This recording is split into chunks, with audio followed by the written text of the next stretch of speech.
नमस्कार, वंदे मातरम। मैं हूं श्यामगिरी। आप देख रहे हैं हमारा चैनल मुद्दा भारत का यानी मुद्दा आपका। आज का हमारा मुद्दा है ठाणे महानगर में सरकारी जॉब का घोटाला।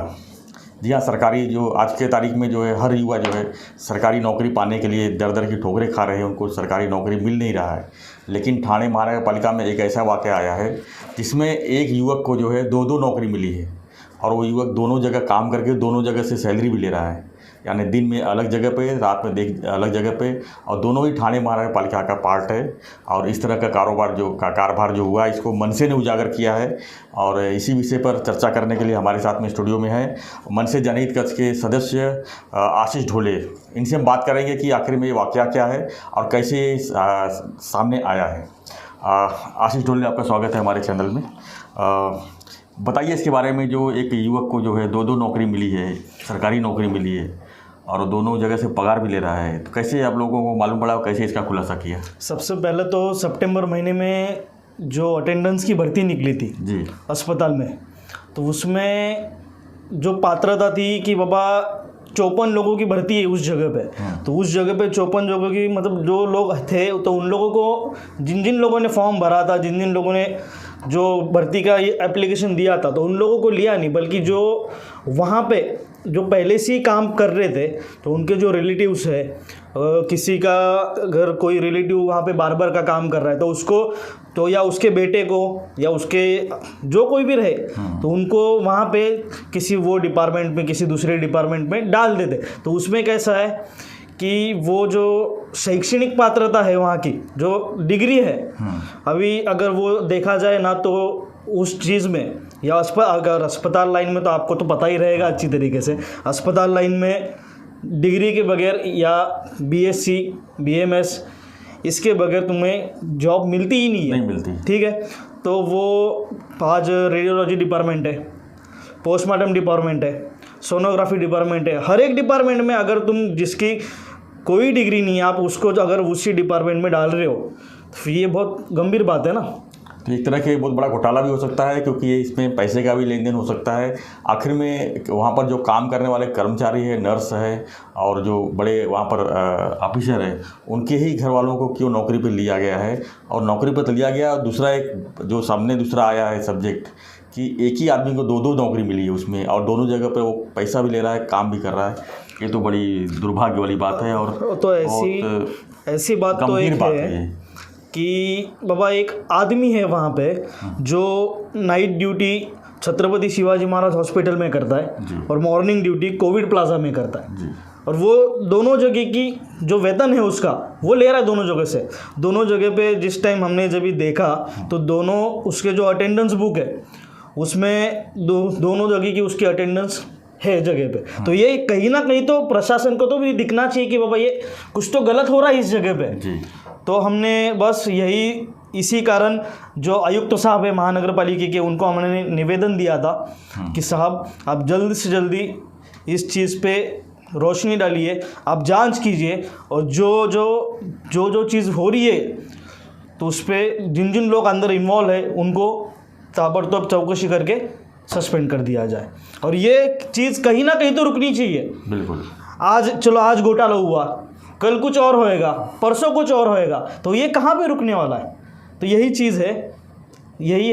और जो कोई काम है, तो बाबा जो कोई काम कर रहा है, तो अभी फ़िलहाल तो आज भी पेपर में हमने पढ़ा कि उसकी जांच चालू है, लेकिन सिर्फ ये पेपर में ही मायने नहीं रखता, हम भी उसका फॉलोअप ले रहे हैं। जैसा हमें फॉलोअप मिल रहा है वैसा हम आगे करेंगे। ये सवाल ये जो है छत्रपति शिवाजी महाराज के नाम से हॉस्पिटल है, सरकारी हॉस्पिटल है। यहाँ पर पूरे ज़िले के यानी मुरबाड, शाहपुर, पड़घा, पालघर, यहाँ से पेशेंट आते हैं। वहाँ पर बड़ी संख्या में जो है क्या होता है वहाँ हॉस्पिटल में, क्या होता है वहाँ पे हॉस्पिटल? मतलब वो कोई सिटी के लिए हॉस्पिटल नहीं है, वो पूरे डिस्ट्रिक्ट का हॉस्पिटल है। हॉस्पिटल में पड़घा रहेगा, पालघर, वसई, विरार, डहाणू, वडगर से हर एक जगह से पेशेंट आते हैं। वहाँ पे दिन में 100 से अधिक ऑपरेशंस होते हैं। ऑपरेशन पाइल्स का रहे, छोटे बड़े ऑपरेशन होते ही रहते हैं। 25 से 30 वहाँ पे प्रसूति होती है, मतलब जो डिलीवरी होती है वहाँ पे। तो फिर ये चीज़ इतने बड़े अस्पताल में अगर होती है, तो फिर छोटे अस्पताल में नहीं होएगी इसकी क्या गारंटी है। तो फिर वहाँ के जो अधिकारी है उन्होंने शैक्षणिक पात्रता जांच नहीं की है। मुझे तो ऐसा लगता है कि बाबा ये जो है जो पैसे लेके सब किया हुआ है, जो पैसे से बाबा हाँ साहब देखो मेरा लगा दो, मुझे ये करो वो करो, उस तरीके से ये हुआ है। तो इस पे कहीं ना कहीं तो होना चाहिए, ये रुकना चाहिए ताकि बाबा आगे जाके कुछ होए ना। इतने बड़े अस्पताल में हो रहा है, किसी को चलो कोई अगर रेडियोलॉजी डिपार्टमेंट में किसी को भेजा बाबा इसका एक्सरे निकालना है या ये निकालना है, तो फिर वो उसको आ रहा ही नहीं है तो वो किस चीज़ का एक्सरे निकालेगा, ये गलत है ना। क्योंकि उसको योग्यता ही नहीं है, उसको कुछ क्योंकि उसका क्वालिफिकेशन नहीं है, उसको कुछ अनुभव ही नहीं है वो चीज़ का। अगर वो आदमी को तुम एक्सरे निकालने बोलोगे तो वो पॉसिबल ही नहीं है वो चीज़। तो इसी कारण ये चीज़ कहीं तो रुकनी चाहिए, इसके कारण हम कर रहे सब। तो मनसे की तरफ से आप क्या क्या करने, क्या किस तरह का वहाँ पर एक्टिविटी रखे हो, अभी किस तरह नज़र रखे हुए वहाँ पर एक्टिविटीज़? अभी 2 से 3 दिन पहले हमने पालिका के सामने भी जो आंदोलन किया, अच्छा, तो मतलब घोषणाबाजी की, तो उसमें भी हमने बोला कि बाबा ये कुछ हो रहा है, ये गलत हो रहा है, ये ऐसी नहीं कि नहीं। तो हमने ऐसा सोचा कि बाबा जब तक अभी पालिका के अधिकारी है, हॉस्पिटल के अधिकारी है, सब जन जांच कर रहे हैं तो हमारी तो कड़ी नज़र है ही। अगर जांच में कुछ नहीं निकल रहा है तो फिर इसके आगे का जो है हमारे वरिष्ठ नेता जो है वो जो निर्णय देंगे उस हिसाब से हम आगे करेंगे कार्रवाई।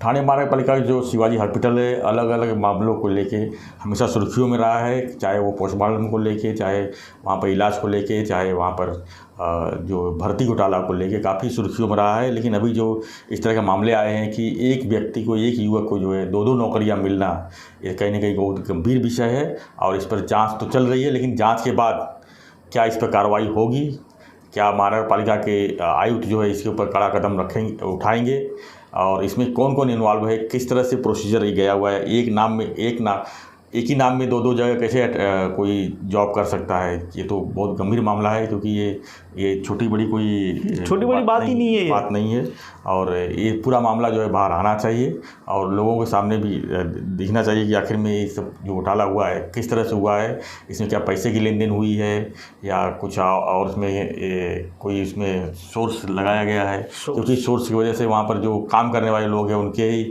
घर वालों को भी नौकरियाँ मिली है, ऐसा मनसे ने वहाँ पर आवाज़ उठाई है। तो हम चाहेंगे कि जो है इस तरह की गड़बड़ियाँ जो है आगे ना हो और यहाँ पर जो युवक जो है जो प्रशिक्षण ले रहे हैं, जो लाखों रुपया खर्चा करके जो पढ़ाई कर रहे हैं, उनको नौकरी मिलनी चाहिए, ना कि जो है इस तरह के किसी को भी नौकरी देकर, वो भी एक नहीं 2-2 नौकरी एक ही आदमी को देके इस तरह जो गड़बड़ किए हैं, ये काफ़ी गंभीर विषय है। इसमें राज्य सरकार को भी इसमें दखल देके इसके ऊपर कार्रवाई करनी चाहिए। तो आप हमारा वीडियो देखते रहिए, लाइक शेयर सब्सक्राइब करना ना भूलें। धन्यवाद, जय हिंद।